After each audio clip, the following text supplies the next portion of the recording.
Pemirsa, manajemen emiten maskapai penerbangan plat merah PT Garuda Indonesia Tbk meyakini perbaikan kinerja fundamental akan terus berlanjut. Meski kinerja keuangan hingga kuartal 3 2024 masih mengalami kerugian 131,22 juta dolar Amerika atau setara dengan 2 triliun rupiah.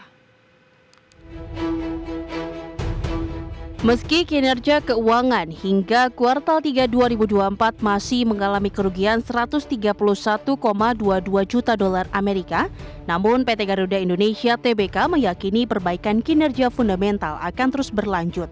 Berdasarkan laporan keuangan akhir September 2024, GIAA membukukan pendapatan usaha sebesar 2,56 miliar dolar Amerika sepanjang 9 bulan pertama tahun ini. Capaian tersebut meningkat 15% dari periode yang sama tahun lalu, sementara itu pendapatan usaha GIAA ditopang oleh segmen penerbangan berjadwal yang mencapai 2,01 miliar dolar Amerika atau meningkat 17% year-on-year.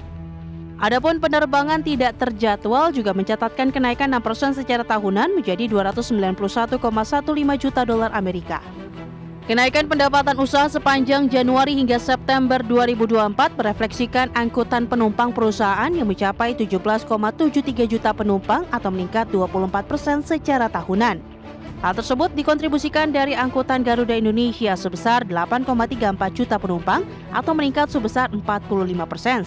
Sementara Citylink sebanyak 9,39 juta penumpang naik 10%. Namun di tengah kenaikan pendapatan, GIAA mencatatkan beban usaha sebesar 2,38 miliar dolar Amerika hingga kuartal 3 2024 atau naik dari posisi tahun sebelumnya yang menorehkan beban sebesar 1,99 miliar dolar Amerika. GIAA mengalami tekanan kinerja atas beban usaha yang meningkat hingga 20% karena sejumlah faktor. Di antaranya yakni beban pemeliharaan dan perbaikan, beban pelayanan penumpang, beban kebandaraan hingga beban operasional penerbangan. Berbagi sumber, IDEX Channel.